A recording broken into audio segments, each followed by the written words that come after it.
राधे राधे भक्तों, बोलिए लक्ष्मी नारायण भगवान की जय। आज से माघ महीने का महात्म शुरू हो रहा है। इस दिन हमें किसी पवित्र नदी में स्नान करना चाहिए।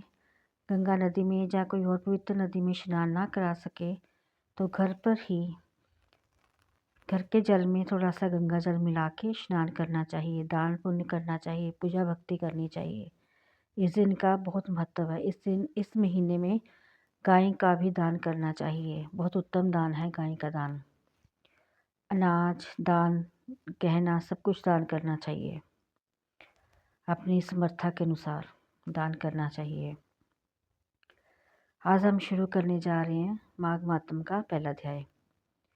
श्री नैमिषारण्य क्षेत्र में मुनिजनों ने परम भागवत श्री सूत जी से कहा, हे मुने, अब आप कृपा करके माघ मास की उस पवित्र कथा का वर्णन करें जो कि वशिष्ठ भगवान ने दिलीप से कहा था, जिससे प्राणी के समस्त पाप नष्ट होते हैं।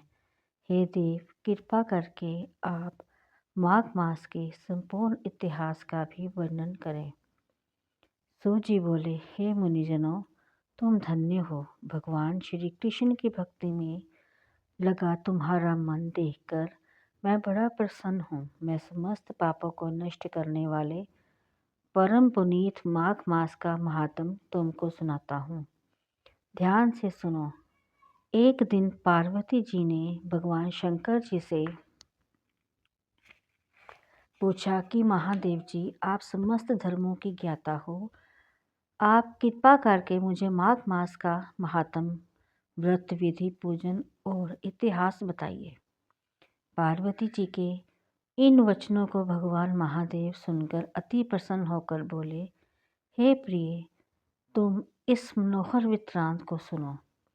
एक समय महाराज दिलीप ने एक महान यज्ञ किया। ऋषिजनों ने प्रसन्न होकर राजा को आशीर्वाद दिया। नगरवासियों ने श्रद्धा से राजा का पूजन किया। तब वह प्रसन्नचित्त राजा अपनी सेना सहित वन में मृग का शिकार खेलने गए। समस्त अस्त्र शस्त्रों से युक्त दिलीप कवच आदि धारण किए, हाथ में धनुष बाण लिए वन में शिकार खोजने लगा। उसके पैदल सिपाही भी मनोहर जंगल में विचरने लगे। शिकारियों का दल वन में देखकर सभी जीव शांत होकर अपनी गुफाओं में चले गए। कोलाहल सुन मृग भागने लगे। राजा ने उनको अपने बाणों का निशाना बनाया। पक्षी इस वृक्ष से उस वृक्ष पर उड़ने लगे और अपने को छिपाने के लिए स्थान खोजने लगे। सियार चलाने लगे। वृक्षों की खो में छिपे उल्लू चीखने लगे। वन के शांत प्रदेश में जहाँ घने वृक्ष थे, फूलों की सुगंध महक रही थी। भौरे गुजार कर रहे थे। दूध से भरे थनों वाली गायें घूम रही थी। सर्पों के बिलों में कुचैली आदि बाहर निकली पड़ी थी। अजगर वृक्षों की शाखाओं पर लिपटे थे।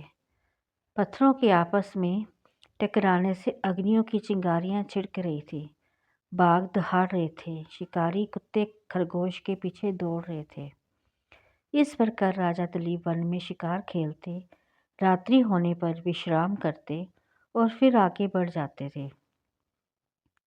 इसी प्रकार शिकार खेलते हुए राजा जब वन में विचरण कर रहे थे तो सेवकों द्वारा मचाए हुए शोर को सुनकर एक मृग जंगल से निकला और इधर उधर चौकड़ी भरने लगा।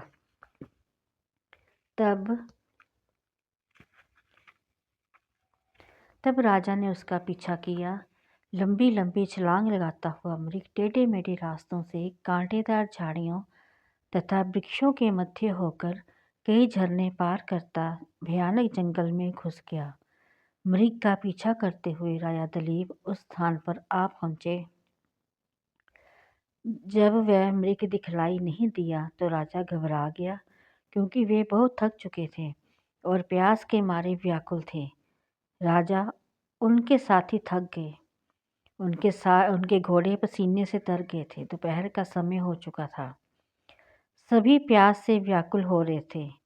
पानी की खोज करने पर राजा ने दूर समुंदर जैसा एक विशाल सरोवर देखा, जिसके किनारे घने वृक्ष थे। जल स्वच्छ था, बड़े बड़े कमल खिले थे, जिन पर भौरे गूंज रहे थे। सरोवर के जल में छोटी छोटी मछलियां लहरों के साथ तैर रही थी। उस सरोवर के किनारे पर अनेकों पशु पक्षी घूम रहे थे। इस सुंदर सरोवर को देखकर राजा और उसके साथियों की थकावट दूर हो गई।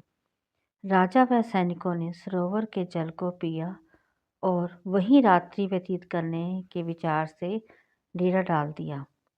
राजा और सैनिकों ने संध्या को भोजन आदि से निर्वित होकर शास्त्र संभाल लिए। राजा एक वृक्ष पर धनुष्वान सहित बैठ गए और उनके अन्य साथी भी दूसरी दिशाओं में अपने शस्त्र लेकर स्थित हो गए, ताकि शिकार कहीं से बचकर ना निकल सके। कुछ सैनिकों ने वन में जाल फैला दिया। आधी रात होने पर जंगली शुकरों का एक झुंड सरोवर के किनारे आया। उन शुकरों ने तट के किनारे उत्पन्न कमलकंद खाए और पेट भर भोजन पेट भर जाने पर वह झुंड वापस लौटने लगा, तो राजा के सैनिकों द्वारा लगाए जाल में फंस गए। राजा ने अपने साथियों की सहायता से अनेकों शुकर मार डाले। कुछ घायल होकर वहीं पर पड़े रहे, कुछ भागकर जंगल में जा छिपे। इतने सारे शुकरों को मरा देखकर राजा के साथी प्रसन्न होकर शोर करने लगे। सबको साथ लेकर राजा सरोवर के किनारे से चल दिया। उन्होंने अपने राज्य लौटने का निश्चय किया। राजा जैसे ही नगर की ओर चले, उन्होंने देखा कि सामने से शंख चक्र चिन्हों से सुशोभित कृष्ण कोमल वलकल पहने एक तस्वीर सरोवर की ओर चले आ रही है। राजा ने नम्रतापूर्वक उनको प्रणाम किया और मार्ग छोड़कर ऋषि ने राजा को पहचान कर कहा, हे राजन, प्रातः होने को है। माघ मास की इस पुण्य वेला में सरोवर का स्नान त्याग कर तुम कहाँ जा रहे हो? इसी के साथ माघ महात्म का पहला अध्याय समाप्त होता है। बोलिए भक्तों, राधे राधे। कल हम फिर मिलेंगे दूसरे माघ महात्म के दूसरे अध्याय के साथ। राधे कृष्ण, राधे कृष्ण। ओम जय जगदीश हरे, स्वामी जय जगदीश हरे। भक्त जनों के संकट, दास जनों के अवगुण, बंसरी वाला दूर करे। ओम जय जगदीश हरे। जो ध्यावे फल पावे, दुख बिन से मन का। स्वामी दुख बिन से मन का, सुख संपत्ति घर आवे, सुख संपत्ति घर आवे, कष्ट मिटे तन का। हरि ओम जय जगदीश हरे। मात पिता तुम मेरे, शरण पढ़ूं मैं किसकी। स्वामी शरण गहूँ है किसकी। तुम बिन और ना दूजा, प्रभु बिन और ना दूजा। आस करूँ मैं जिसकी। हरि ओम जय जगदीश हरे, तुम पूरन परमात्म, तुम अंतर्यामी, स्वामी तुम सबके स्वामी। पार ब्रह्म परमेश्वर, पार ब्रह्म परमेश्वर, तुम सबके स्वामी। हरि ओम जय जगदीश हरे, तुम करुणा के सागर, तुम पालन करता, स्वामी तुम पालन करता। मैं मूरख खल खामी, मैं सेवक तुम स्वामी, कृपा करो भरता। हरि ओम जय जगदीश हरे, तुम हो एक अगोचर, सबके प्राणपति, स्वामी सबके प्राणपति। इस विध मिलो दयालु, इस विध मिलो बंसरी वाले, तुमको मैं कुमति। हरि ओम जय जगदीश हरे, दीन बंधु दुख हरता, ठाकुर तुम मेरे, स्वामी रक्षक तुम मेरे।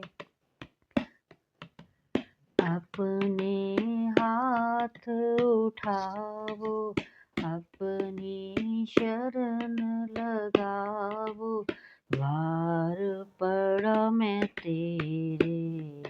हरि ओम जय जगदीश हरे, विषय विकार मिटाओ, पाप हरो देवा, स्वामी कष्ट हरो देवा। शरदा भक्ति बढ़ाओ, शरदा प्रेम बढ़ाओ, संतन की सेवा।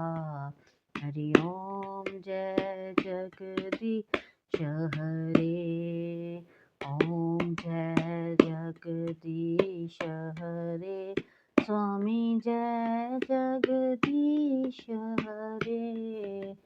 भक्त जनों के संकट, दास जनों के संकट, क्षण में दूर